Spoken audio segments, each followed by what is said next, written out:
শারদ বক্তৃতা 2025। বক্তৃতা বিষয় বাংলা ইসলামিক স্থাপত্যের সমন্বয় ধারা, প্রতারণ থেকে ঔপনিবেশিক পর্ব।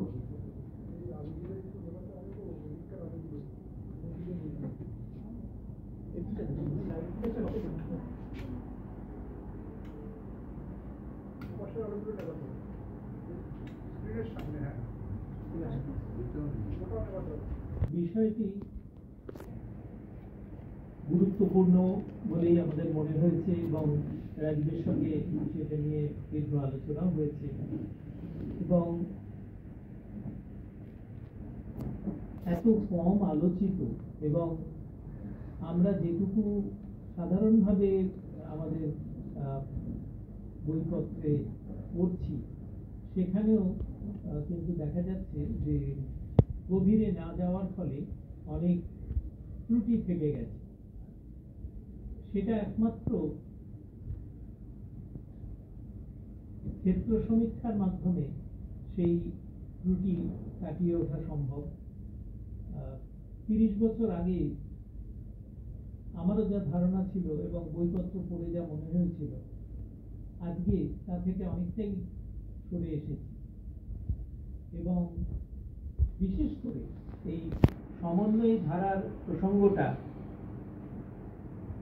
আরো বেশি করে মনে হচ্ছে আজকে এই কারণে যে আমরা আমাদের পাঠ্য বইতে বা এই ধরনের কিছু গবেষণা গ্রন্থ আমরা ইসলামী ঐতিহ্যকে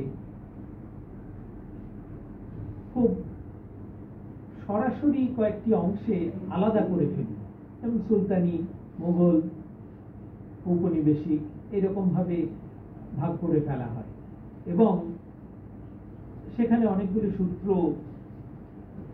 আমরা প্রায় আউড়ে যাই যে সুলতানি আমলের স্থাপত্য হলে তার চেহারাটা এরকম হবে, মুঘল আমলে একেবারে পরিণতি পাল্টে গেল, একটা সর্বভারতীয় শৈলী সেটা বাংলার উপর চাপিয়ে দেওয়া হলো এবং ঔপনিবেশিক পর্বে তো মাঝখানে নবাবী আমল আছে এবং তারপরে ঔপনিবেশিক পর্বের পরিবর্তন আরো অনেক বেশি।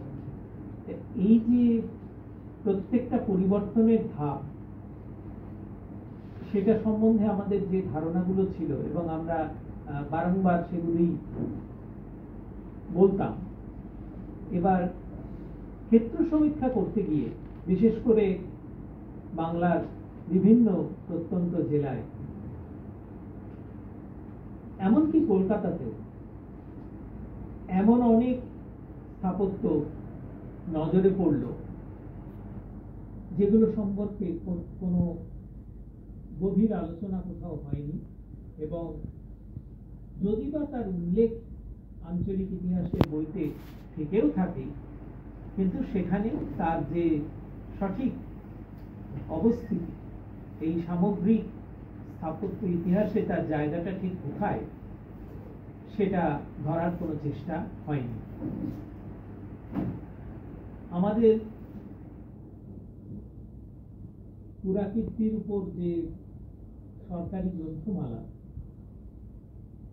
প্রথম অমিয় কুমার বন্দ্যোপাধ্যায়ের বাঁকুড়া জেলার পুরাকীর্তি দিয়ে যার সূচনা, সেই গ্রন্থমালায় দীর্ঘদিন পর্যন্ত যে বইগুলি বেরিয়েছে সেগুলি এখনো বিভিন্ন জেলার ক্ষেত্রে আকর হিসেবে গণ্য হয়, যদিও সবগুলির মান একরকম নয়, কিন্তু তবু তাতে এমন অনেক তথ্য আছে যে আজকে তার অনেকটাই নতুন করে আর করা সম্ভব নয়, কারণ অনেক কিছুই হারিয়ে গেছে। একেবারে সাম্প্রতিক সাগর এখানে উপস্থিত আছে। সাগর উত্তর 24 পরগনার এবং দক্ষিণ 24 পরগনা দুটি জেলার পুরাকীর্তির কাজ করেছে এবং সেই দুটি বাদ দিলে অন্যত্র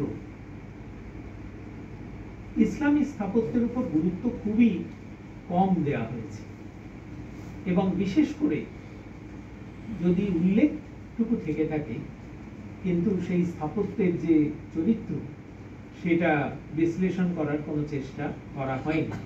তার জন্য যারা সেগুলি লিখছেন তাদের দোষ দেওয়া যায় না।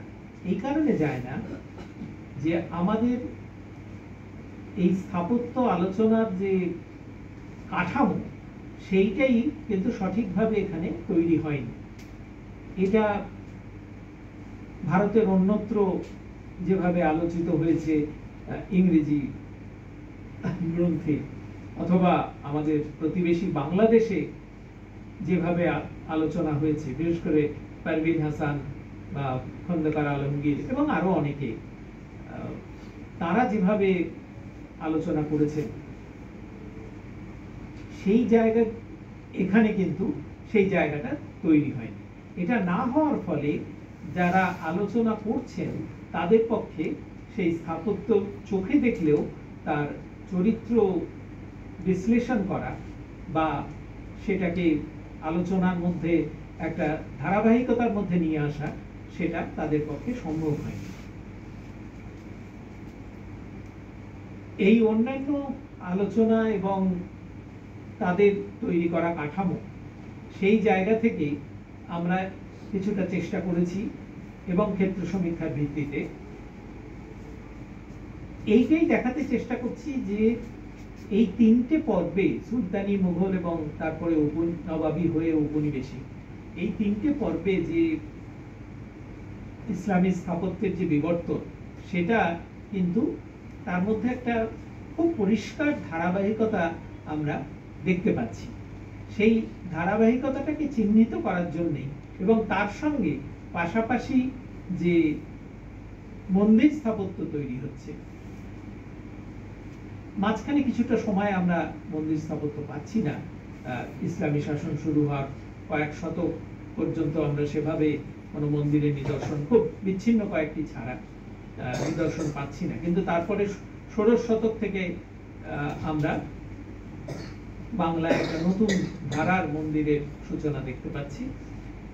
এই পাশাপাশি যে দুটি রীতির স্থাপত্য, দুটি আলাদা শৈলীর স্থাপত্য তৈরি হতে দেখছি, তার মধ্যে কিন্তু সারাক্ষণই একটা অন্তঃসলীলা প্রবাহ ছিল। মানে শিল্পী যারা তৈরি করছেন তারা এবং যারা স্থপতি, যারা সেটার পরিকল্পনা করছেন, তারা কিন্তু আমরা যদি একটু খুঁটিয়ে দেখি আমরা বুঝতে পারবো যে এই দুটোর মধ্যে সারাক্ষণই সেই যোগসূত্রটা বজায় ছিল। এইটা দুটো কোনো আলাদা বিচ্ছিন্ন ঘটনা নয়, বরং একটা স্থাপত্য, বাংলার একটা স্থাপত্য রীতির বিভিন্ন দিক, এইভাবে আমরা জিনিসটাকে দেখতে পারি। তার ধর্মীয় চরিত্রটাকে একটা পর্যায় পর্যন্ত অবশ্যই সেটা খেয়াল রাখতে হবে, কিন্তু তার বাইরে গিয়ে বা তার ভেতরে গিয়ে আমরা যখন দেখব, তখন কিন্তু আমরা সেটা বুঝতে পারবো যে তার চরিত্রটা কিন্তু যথেষ্টই কাছাকাছি। আমি আলোচনায় পাওয়ার পয়েন্ট ব্যবহার করছি, এখন এটা বাংলায় করা উচিত ছিল, কিন্তু আমার একটা ব্যক্তিগত কারণে আমার ল্যাপটপটা হঠাৎ নষ্ট হয়ে যাওয়ার ফলে আমি করে উঠতে পারিনি।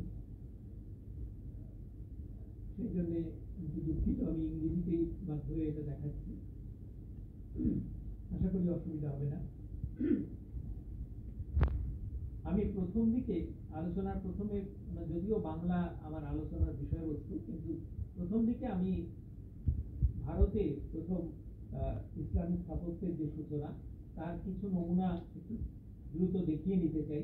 তার কারণ তা না হলে বাংলার স্থাপত্য হঠাৎ করে কোথা থেকে আসছে এবং তার চরিত্র কিভাবে তৈরি হচ্ছে সেটা বুঝতে হয়তো একটু সুবিধা হবে এটা দেখার। দিল্লিতে প্রথম যে মসজিদটি তৈরি হয়, কুয়াতুল ইসলাম, নিশ্চয়ই দিল্লি আপনারা অনেকেই গেছেন এবং দেখেছেন, ফলে নতুন কিছু নেই। কিন্তু এখানে বলার একটি জিনিসই আছে, যেটার জন্য দেখাচ্ছি। এই কুতুব মিনারের পাশে যে খিলান দেখা যাচ্ছে, এটি পরে, প্রথম যখন তৈরি হয়েছিল তখন নয়, পরে এটি যোগ করা হয় ইলতুৎমিশের সময়। এবং এই খিলান কিন্তু প্রকৃত খিলান নয়, অর্থাৎ প্রকৃত খিলান কি আমরা পরে সেই জায়গাটায় আসছি। এটা কিন্তু ভারতীয় স্থাপত্যে প্রাক ইসলামী যুগে যে কর্বেলিং পদ্ধতি প্রচলিত ছিল, অর্থাৎ চারদিক থেকে খিলানের কিন্তু দুদিক থেকে এগিয়ে নিয়ে এসে একটা শীর্ষবিন্দুতে মিলিত হওয়া, মন্দিরের গর্ভগৃহের ক্ষেত্রে চারদিক থেকে দেওয়ালকে অল্প করে এগিয়ে নিয়ে এসে দেওয়ালের ইট বা পাথরকে একটি শীর্ষ বিন্দুতে মিলিয়ে দেওয়া, সেই করবেলিং পদ্ধতির মাধ্যমে এখানে পাথর কেটে এই খিলান তৈরি করা হয়েছিল এবং ভারতীয় শিল্পীরাই সেই কাজ করেছিলেন। তার বোঝা যায় তাদের অলঙ্করণ এবং অন্যান্য যে বৈশিষ্ট্য আছে সেখান থেকে। মানে তখনও পর্যন্ত যে প্রকৃত খিলান এবং গম্বুজ এই দুটি, যেটি পরবর্তীকালে একটি ইসলামী স্থাপত্যের এবং তারও পরে বাংলার যে মন্দির স্থাপত্য তারও একেবারে অঙ্গাঙ্গী তার সঙ্গে জড়িত হয়ে পড়ে, সেটা কিন্তু তখনও পর্যন্ত আসেনি। এটি কুয়াতুল ইসলাম মসজিদের ভেতরের অংশ। আগে আমরা বাইরের দিকটা, পেছন দিকটা দেখলাম, এটা ভেতরের যে উঠোন। এবং এই সময়ের এই দ্বাদশ শতকের একবারে শেষ এবং ত্রয়োদশ শতক বা চতুর্দশ শতকের সূচনা পর্যন্ত আমরা দিল্লি এবং এই সুলতানি শাসনের অন্তর্গত যে অঞ্চলগুলো, রাজস্থান, মধ্যপ্রদেশ, উত্তরপ্রদেশ এবং এই চারপাশে যে অঞ্চলগুলিতে শাসন প্রতিষ্ঠিত হয়েছিল ইসলামী শাসন, সেখানকার মসজিদগুলোর যে সাধারণ চেহারা সেটা হচ্ছে যে একটা বড় উঠোনের চারপাশে অনেক একটা স্তম্ভযুক্ত যে এই কলোনেডের যে প্যাভিলিয়ন এইরকম, যেখানে আপনারা দেখতে পাচ্ছেন যে দুসারি করে থাম পরপর বসানো হয়েছে।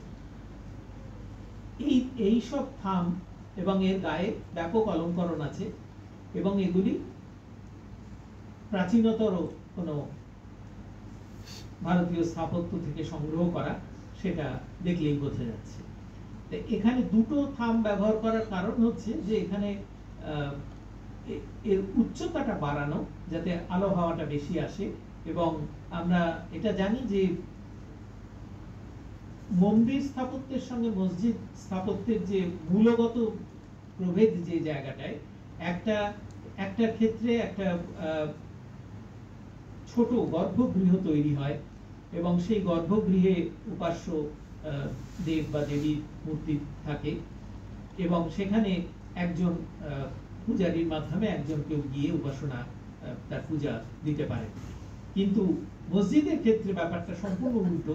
সেখানে একটি প্রকাশ্য এবং অনেক বেশি বড় খোলা জায়গা, যেখানে অনেক মানুষ একসঙ্গে নামাজ পড়তে পারেন এবং সেখানে পশ্চিম দিকে একটি দেওয়াল থাকে যাকে কিবলা বলে।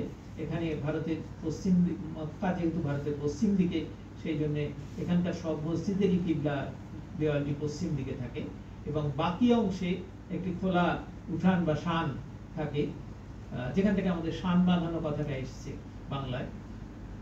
সেই উঠোনে দাঁড়িয়ে সেখানে নামাজ পড়া সম্ভব, একসঙ্গে বহু লোক সেখানে নামাজ পড়তে পারেন এবং পাশে এই ধরনের ঘেরা যে স্তম্ভযুক্ত যে অলিন্দ, সেইটা ব্যবস্থা করা থাকে যে সেখানেও মানুষ উপাসনার জন্য সমবেত হতে পারে। এইখানে আমরা প্রথম, মানে ভারতের প্রথম যেখানে আমরা এটা দেখছি, সেটা একদিকে দিল্লিতে কুয়াতুল ইসলাম, আর একটা হচ্ছে আজমিরে যে আড়াই দিন কা ছোপড়া, সেটিও প্রায় এই একই সময় তৈরি হয়েছিল কুতুবউদ্দিন আইবকের হাতে। এখানে আরেকটা খেয়াল করার মতো জিনিস, গম্বুজের কথা বলছিলাম, আপনারা খেয়াল করে দেখুন এখানে দুটো পিরামিডের মতো চূড়ো দেখা যাচ্ছে। এগুলো কিন্তু প্রকৃত গম্বুজ নয়। এর ভেতরের চেহারাটা হচ্ছে, আমরা এখানে দুটো শব্দ ব্যবহার করি, একটা ট্রেভিয়েট এবং আর্কুয়েট। ট্রেভিয়েট হচ্ছে যেটা পোস্ট অ্যান্ড লিন্টেল, অর্থাৎ থাম এবং লিন্টেল দিয়ে তৈরি, আমাদের ভারতীয় স্থাপত্যে যেটা ব্যবহৃত, বহু ব্যবহৃত সেই পদ্ধতি। এবং আরেকটা হচ্ছে আর্কুয়েট, যেটা আর্চ থেকে এসছে, অর্থাৎ যখন খিলান তৈরি শুরু হলো, সেই প্রকৃত খিলান, তখন খিলান নির্ভর যে স্থাপত্য সেটাকে আর্কুয়েট বলছি।